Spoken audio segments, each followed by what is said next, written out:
T G, Russia, China, India സൗഹൃദം പുതിയൊരു അധ്യായത്തിലേക്ക് കടക്കുകയാണെന്നുള്ള രീതിയിലാണ് ഇപ്പോൾ നരേന്ദ്രമോദിയുടെ സന്ദർശനവും അതുമായി ബന്ധപ്പെട്ട പ്രസ്താവനകളും. പക്ഷേ അതിനൊപ്പം തന്നെ ഇന്ത്യയിൽ, പ്രത്യേകിച്ചും കേരളത്തിൽ CPIയുടെ സെക്രട്ടറി ബിനോയ് വിശ്വം പറഞ്ഞത്, അന്ന് ഞങ്ങൾ ഇത് ഊഷ്മളമായി ചൈനയുമായി ബന്ധം സ്ഥാപിക്കണമെന്ന് പറഞ്ഞപ്പോൾ ഞങ്ങളെ ചൈനീസ് ചാരന്മാരെന്നൊക്കെ വിളിച്ചിരുന്നു, ഇപ്പോൾ നിങ്ങൾ എന്ത് പറയുന്നു നരേന്ദ്രമോദി എന്നൊക്കെയുള്ള ചോദ്യങ്ങളുമൊക്കെ വരുന്നുണ്ട്. അപ്പോൾ ഈ ഒരു സാഹചര്യത്തെ എങ്ങനെ കാണുന്നു? അത് ചരിത്രത്തെ വക്രീകരിക്കുന്നൊരു ഏർപ്പാടാണ്. ചൈനയുമായിട്ട് ഊഷ്മള ബന്ധം വേണം എന്ന് പറഞ്ഞതിനൊന്നും അല്ല ഇവർ ചൈന ചരന്മാരെന്ന് വിളിച്ചത്. ഇവർ ചൈനീസ് പക്ഷപാതികളായിരുന്നു. ചൈനയുടെ ആധിപത്യം വരണം എന്നിവർ ആഗ്രഹിച്ചിരുന്നു. അന്നത്തെ അവിഭക്ത കമ്മ്യൂണിസ്റ്റ് പാർട്ടിയുടെ സംസ്ഥാന സമിതി പ്രമേയം പാസ്സാക്കി. 38,000 സ്ക്വയർ കിലോമീറ്റർ അത്രയും സ്ഥലമാണ് ഇന്ത്യയുടെ ചൈന അന്ന് ആക്രമിച്ച് കീഴടക്കിയത്. അത്രയും സ്ഥലത്തൂടെ സോഷ്യലിസം വന്നതിൽ സന്തോഷം രേഖപ്പെടുത്തി ഇവർ പ്രമേയം പാസ്സാക്കി. ആ പ്രമേയത്തിൻ്റെ ചർച്ചയിൽ നിന്ന് ഇവരുടെ അന്നത്തെ നേതാവ് കെ ദാമോദരൻ ഇറങ്ങിപ്പോയി. ഇതൊക്കെയായിരുന്നു അന്നത്തെ സാഹചര്യം. ഇന്ത്യൻ പട്ടാളത്തിന് ചോര കൊടുത്തു എന്ന് പറഞ്ഞിട്ട് അച്യുതാനന്ദൻ്റെ പേരിൽ ഇവർ നടപടിയെടുത്തു. ഇതൊക്കെ അവിഭക്ത കമ്മ്യൂണിസ്റ്റ് പാർട്ടിയാണ് അന്ന്. അച്യുതാനന്ദൻ, ബിനോയ് വിശ്വം അന്ന് ഈ നമ്മുടെ ആർഷോയുടെ ലെവലിൽ പോലും ഇല്ല. അതൊക്കെ പിന്നീട് വന്ന കമ്മ്യൂണിസ്റ്റുകാരാണ് ബിനോയ് വിശ്വം. അപ്പോൾ അതുകൊണ്ട് അങ്ങേർക്ക് ഇതൊന്നും വലിയ പിടിയൊന്നുമില്ല എന്താ സംഭവിച്ചതെന്ന്. ചൈനയുമായിട്ട് മാത്രമല്ല എല്ലാവരുമായിട്ടും നല്ല ബന്ധമാണ് ഇന്ത്യ ആഗ്രഹിക്കുന്നത്. But not in their terms. അവരെന്ത് തോന്നിവാസം കാണിക്കും, നമ്മളത് സഹിക്കും, അവർ നമ്മുടെ സ്ഥലം കൊണ്ടുപോകും. അന്ന് കമ്മ്യൂണിസ്റ്റ് പാർട്ടിയുടെ ആശയം എന്ന് പറയുന്നത് തന്നെ ചൈന നമ്മളെ ഭരിക്കണം, അല്ലെങ്കിൽ സോവിയറ്റ് യൂണിയൻ ഭരിക്കണം. സോവിയറ്റ് യൂണിയനാണ് ഫാദർലാൻഡ് ആയിട്ട് അവർ കണ്ടത്. സോവിയറ്റ് യൂണിയനും ചൈനയും തമ്മിൽ പെശക് കഴിഞ്ഞപ്പോൾ കമ്മ്യൂണിസ്റ്റ് പാർട്ടിയിലും ആ പെശക് പ്രത്യക്ഷപ്പെട്ടു. അങ്ങനെ സോവിയറ്റ് ചേരിയിലുള്ളവർ വലത് കമ്മ്യൂണിസ്റ്റ് പാർട്ടിയാകുകയും ചൈനീസ് ചേരിയിലുള്ളവർ ഇടത് കമ്മ്യൂണിസ്റ്റ് പാർട്ടിയാകുകയും ചെയ്തു. എന്നാൽ അവർ തമ്മിൽ വഴക്കിട്ടത് ഈ കാര്യത്തിനൊന്നുമല്ല. അവർ പി സി ജോഷി ഒരു മാപ്പപേക്ഷ കൊടുത്തിരുന്നു ബ്രിട്ടീഷുകാർക്ക്. അപ്പോൾ അതിൽ ഞങ്ങളുടെ ആൾക്കാരെ ജയിലിൽ നിന്ന് മോചിപ്പിക്കണം, അങ്ങനെയാണെങ്കിൽ ഞങ്ങൾ ബ്രിട്ടീഷുകാരെ സഹായിക്കാം എന്നൊക്കെ പറഞ്ഞുകൊണ്ട്, അതാണ് യഥാർത്ഥ മാപ്പപേക്ഷ. അപ്പോൾ മാപ്പപേക്ഷ എഴുതി കൊടുത്ത ആൾ പാർട്ടിയിൽ ഉണ്ടാവാൻ പാടില്ല, അയാൾ അധ്യക്ഷനായിട്ടിരിക്കാൻ പാടില്ല എന്നൊക്കെ പറഞ്ഞിട്ടാണ് തർക്കം തുടങ്ങിയത്. അപ്പോൾ അധ്യക്ഷൻ ആരായിരിക്കണം എന്നുള്ളതിനെ ചൊല്ലിയുള്ള തർക്കത്തിലാണ് ഇവരിറങ്ങിപ്പോകുന്നത്. ഈ 32 പേര് ഇറങ്ങിപ്പോയി. അതിലാകെ ബാക്കിയുണ്ടായിരുന്ന അച്യുതാനന്ദൻ ഇറങ്ങി മുകളിലേക്കും പോയി. ഇങ്ങനെയൊക്കെയുള്ള സംഭവം. അപ്പോൾ വ്യക്തമായിട്ടും ഇവർക്ക് റഷ്യൻ ആധിപത്യം അല്ലെങ്കിൽ ചൈനീസ് ആധിപത്യം, ഭരണം, അന്നൊക്കെ ഒരു രാജ്യം വേറൊരു രാജ്യത്തെ ആക്രമിച്ച് ഭരിക്കുക എന്നുള്ള ഏർപ്പാടായിരുന്നില്ല. ഇപ്പോൾ അത് നിന്നു. ഇപ്പോൾ വേറൊരു രാജ്യത്തെ കീഴടക്കുന്നത് അവിടുത്തെ തന്നെ ആൾക്കാരെ വെച്ച് മാനിപ്പുലേറ്റ് ചെയ്താണ് ചെയ്യുന്നത്. അപ്പോൾ ഇപ്പോൾ അമേരിക്ക ഇന്ത്യയെ കീഴടക്കാനാണെങ്കിൽ രാഹുൽ ഗാന്ധിയെ പ്രധാനമന്ത്രിയാക്കിയിട്ട് ഭരിക്കാൻ നോക്കും. അല്ലാതെ അമേരിക്കക്കാരനൊരു സായിപ്പ് വന്നിട്ട് ഇവിടെ ഇരുന്ന് ഭരിക്കുകയൊന്നുമില്ല. പക്ഷേ അന്ന് അതായിരുന്നില്ല സ്ഥിതി. അന്ന് ലിറ്ററലി ഇവർ ഭരണം ഏറ്റെടുക്കുമായിരുന്നു.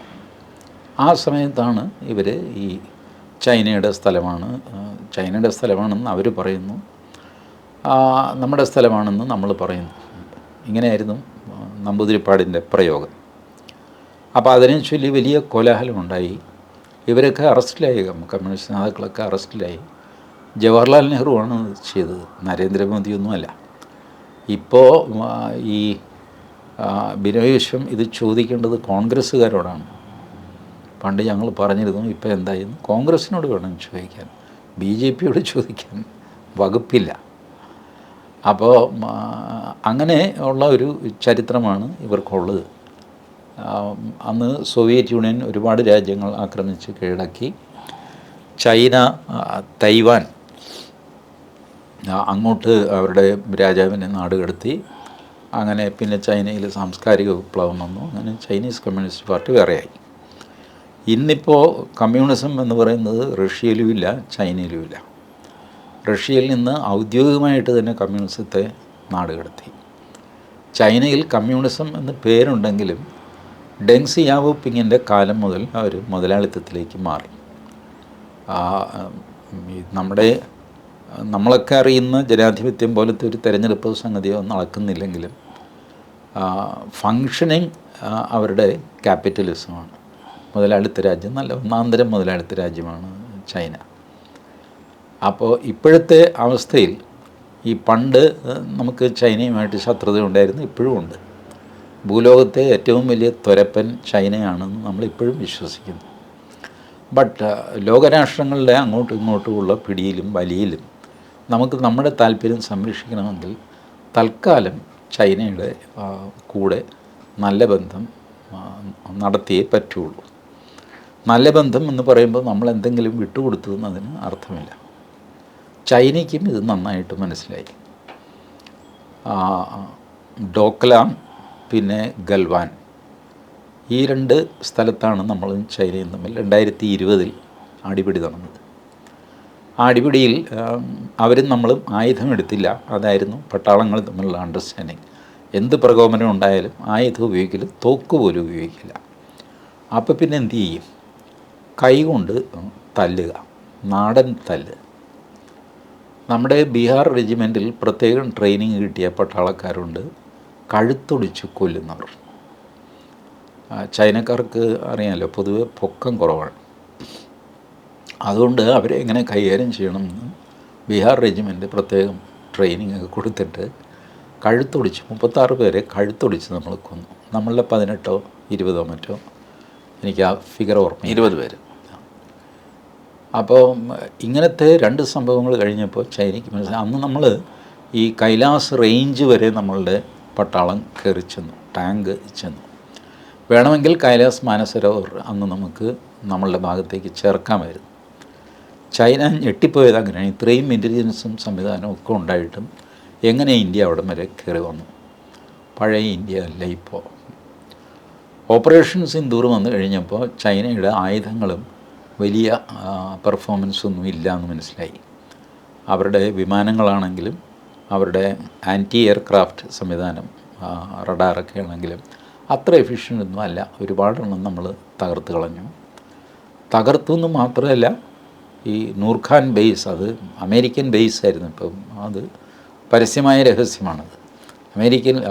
പാകിസ്ഥാനുള്ളിൽ അമേരിക്കയുടെ മിലിറ്ററി ബേസാണ് നൂർഖാൻ. അങ്ങോട്ടാണ് നമ്മൾ ആക്രമിച്ചത്. ഭാഗ്യം കൊണ്ട് അമേരിക്കക്കാരൻ മരിച്ചില്ല. അങ്ങനെയാണ് ഈ ട്രംപിനൊക്കെ ഭ്രാന്ത് പിടിക്കാനുള്ള കാരണം അതാണ്. അപ്പോൾ ചൈനയും അമേരിക്കയും പാകിസ്ഥാനെ വെച്ച് നടത്തുന്ന കളികൾ, അതിൽ നമ്മൾ ചൈനയെ എക്സ്പോസ് ചെയ്തു, അമേരിക്കയും ഏകദേശം നമ്മൾ എക്സ്പോസ് ചെയ്തു ഈ നൂർഖാൻ സംഭവത്തോടെ. അപ്പോൾ നമ്മളൊരു വൻ ശക്തിയാണ് എന്നുള്ള യാഥാർത്ഥ്യം എല്ലാവരും അംഗീകരിച്ചു. ഇപ്പോൾ അമേരിക്കൻ പത്രങ്ങളൊക്കെ റിപ്പോർട്ട് ചെയ്തത് ലോകത്തിലെ 4 വൻ ശക്തികളിൽ 3 ചൈനയിൽ മീറ്റ് ചെയ്യുന്നു എന്നാണ്. അപ്പോൾ അങ്ങനെ മീറ്റ് ചെയ്യുന്നത് ഒരു അപ്പർ ഹാൻഡ് വെച്ചുള്ള മീറ്റിങ്ങാണ്. ഇനി അതിർത്തിയിലെ പ്രശ്നം, ഈ പാകിസ്ഥാൻ ചൈന ഒരു പ്രൊപ്പോസൽ വെച്ചു. അത് പബ്ലിക്കായി SCO മീറ്റിങ്ങിനിടയ്ക്ക് സൈഡ് ലൈൻസിലുള്ള സംസാരമായിട്ട് അതിർത്തി തർക്കം അവിടെ നിൽക്കട്ടെ, നമുക്ക് ട്രേഡ് മുന്നോട്ട് കൊണ്ടുപോകാം. അത് നല്ല പ്രപ്പോസലാണെന്ന് ഞാൻ വരെ വിചാരിച്ചു. കാരണം ഇത് സംഗതി മുന്നോട്ട് പോകണമല്ലോ, ഡെഡ് ലോക്കായി കിടന്നാൽ ശരിയാവില്ല. അതുകൊണ്ട് അതിർത്തി അതുപോലെ നിർത്തിയിട്ട്, സ്റ്റാറ്റസ് കോ നിലനിർത്തിയിട്ട് നമുക്ക് ചർച്ച ചെയ്യാം. ഭാരതം അത് പറ്റില്ല എന്ന് പറഞ്ഞു. ഇമ്മീഡിയറ്റ് വിദേശകാര്യ മന്ത്രാലയത്തിൻ്റെ പത്രക്കുറിപ്പ് വന്നു, അതിർത്തി തർക്കം നിലനിർത്തിയിട്ട് ട്രേഡിന് ഞങ്ങൾ തയ്യാറല്ല. ട്രേഡ് ബെറ്റർ ആവണമെങ്കിൽ അതിർത്തി തർക്കം അവസാനിക്കണം. ഈ പാകിസ്ഥാനോട് നമ്മൾ പറഞ്ഞല്ലോ, ഈ ടെററിസവും ചർച്ചയും ഒരുമിച്ച് പോകില്ല, ചോരയും വെള്ളവും ഒരുമിച്ച് ഒഴുകില്ല. അതുപോലെ ചൈനയോട് പറഞ്ഞു, അതിർത്തി തർക്കവും ട്രേഡും ഒരുമിച്ച് നടക്കില്ല. ഈ SCO മീറ്റിങ്ങിന് നടുക്കാണ് വിദേശകാര്യ മന്ത്രാലയത്തിൻ്റെ ഒഫീഷ്യൽ ഇത് വരുന്നത്.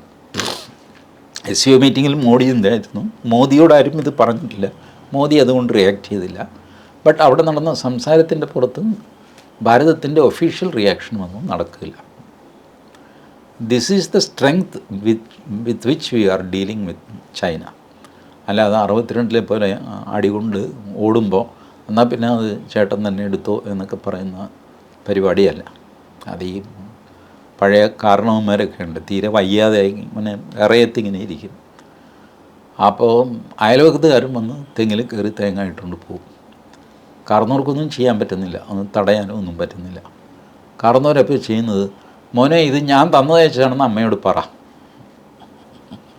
ഇതുപോലെയായിരുന്നു കമ്മ്യൂണിസ്റ്റ് പാർട്ടിയുടെ അന്നത്തെ ദൗർബല്യത്തിൽ നിന്ന് ഉടലെടുത്ത ഒരു കരച്ചിലായിരുന്നു അത്. അത് ചൈനയുടെ ആണെന്നങ്ങ് ഓക്കെ. അല്ലെങ്കിലും അത് ചൈനയുടെ സ്ഥലമല്ലേ, അവരെടുക്കുന്നതിൽ തെറ്റെന്താണെന്ന് ചോദിച്ചാൽ പ്രശ്നം തീരുമല്ലോ, മാനം കിടാതെ.